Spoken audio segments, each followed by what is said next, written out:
Alright, I'm going to do a quick video on powering up the power station. This is a Progressive Dynamics. I don't like is the way the cover doesn't fit very well. But this is a 4060. So it has room for 4 breakers, but you can put tandem breakers in it, and it's 60 amps. I'm definitely not going to need that much, but so here's what I got. I got all my 110 coming in here, and then 12 volts over there. There's a couple 12 volts down here. I think these two are 12 volts too. Let me get this off real quick. Get this screw that holds this on. It's probably gonna fall off because I've only got one hand.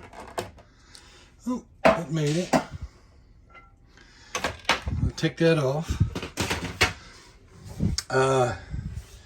So here's what I got.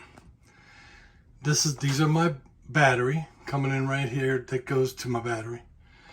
And then here's my breakers. This is 30 amp coming in. That's from my connector on the outside. So that's my in power, my main power coming in. And then I have another 30 amp here. That's for the AC unit. And then I have these 2 tandems. Now, you need to have one breaker dedicated for the converter. So 110 comes in, comes off of this. And this first breaker here goes to the converter. So you'll have these 3 wires coming off of the converter. Not this black one here. These 3 here. Ground, common, black. Now when I got this, somebody had wired this green to the back bus bar, and then the white went to the front bus bar. But if you read here, it says neutral on top, ground on bottom. So I'm assuming that one in the back is the neutral, and this is the ground. So I had to switch. I had to swap them. I don't remember if I bought this on eBay or bought it on a RV website. I can't remember. But they don't give you really thorough instructions. I'm not an electrician, but I can follow directions. So what they didn't tell you is you need to make sure that you have a chassis ground. So what I did is back there, I created 2 bus bars. I move this over a little so you can see what it looks like. Right there, you can get them off of Amazon. And both of them have a separate run. This bottom one comes out, goes it down here, and then goes out through the floor right over there, goes out and then connects to the chassis. 2 separate chassis grounds. You had to have you don't hook them together. Each one has to have their own ground. Then all my DC grounds go here and my AC grounds go here.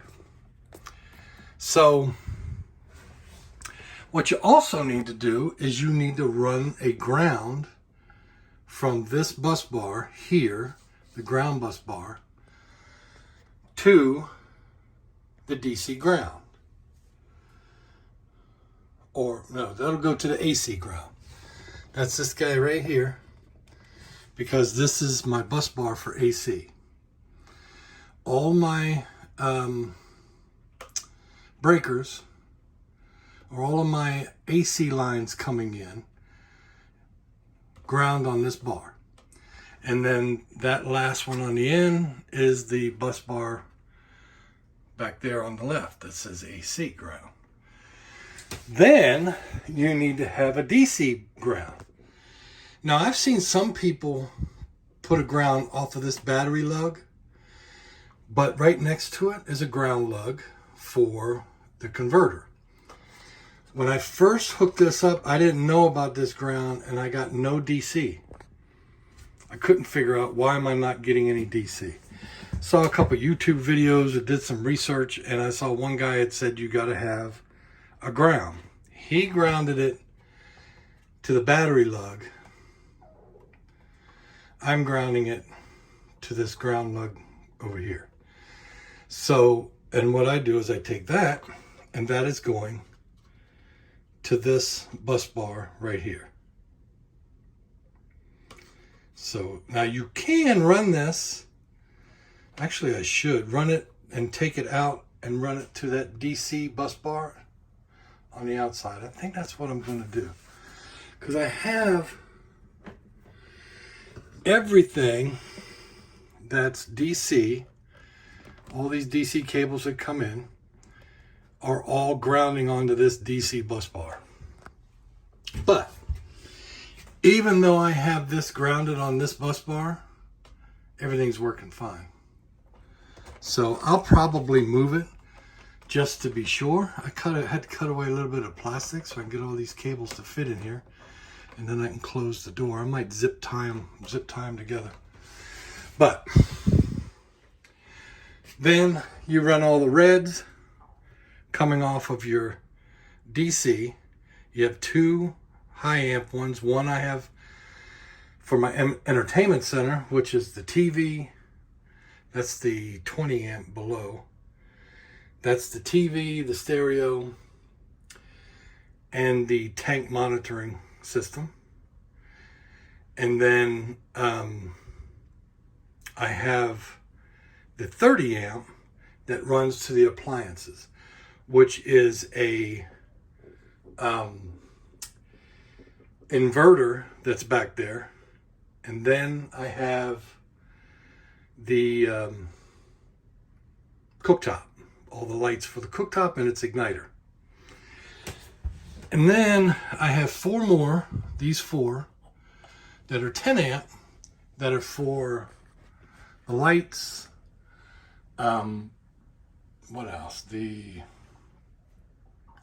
One of them goes to the water heater. One of them goes to, I think, the water pump. And then one more goes to, not entertainment, one of them goes to my network, which is that one right there, which I got a router up here. And you just got to make sure, if you're going to use a regular router, you just got to make sure its power source is 12 volts. So I have a little, if I need to hook some more stuff up there, I can. And then I got some network cables. One of them is a internet connection from the outside, that's outside. And that's for if you pull into a stop and they got an internet that you can plug right in. You just plug it in. And then over there, there's going to be a little office area. It's got two Ethernet connections. And then out there is going to be like a little picnic area. There's one outside. Then I have another 12 volt for fans, that fan, and then the fan above the cooktop. So that is what you need to do to get all this stuff connected. So I can go ahead and power this up. I gotta check one thing though. And it may just be because it's not hot yet, but I don't ever see the fan on this thing come on. So now you can see my stereo is on.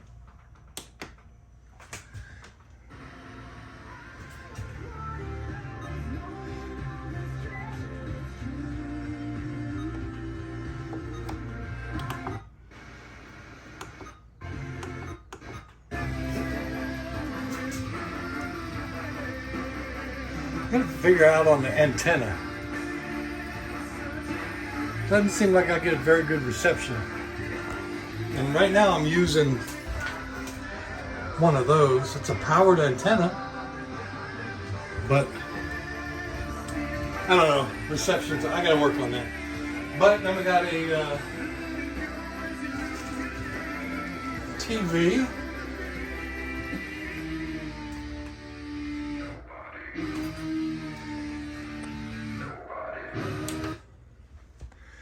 And this gets good reception. I got a 60 mile HD antenna on the roof.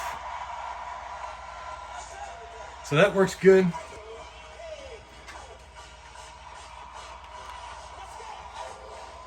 Come on, turn off. There you go. And then we have microwave and a refrigerator. And then down here we have our inverter. So if we need to switch, all we have to do is turn this off, or actually turn it off.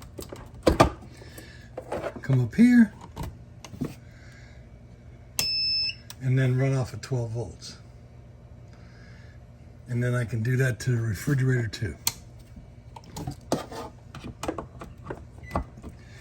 Also went and ran a test on all of my outlets to make sure that they're all wired correctly, and they are. I had one of them that actually had neutral and hot backwards, so I fixed that.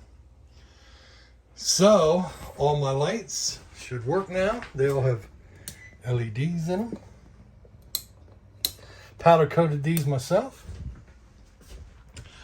These lights work. So I now am done with electricity. And now I can go ahead and box this in, frame it up, and close that down below where all that plumbing is.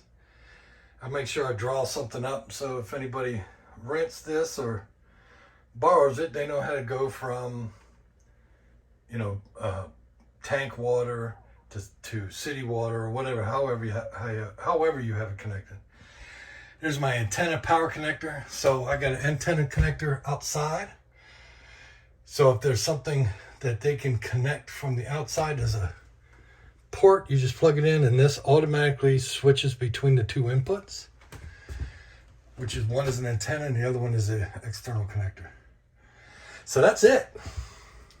This thing now works pretty good. Like I said, I don't see that fan doing anything, but maybe it's just not getting hot. But if you have any questions, hit me up. If you have any suggestions, ideas, I don't care about criticism. Talk to me, comment below, and subscribe. I'll talk to you all later.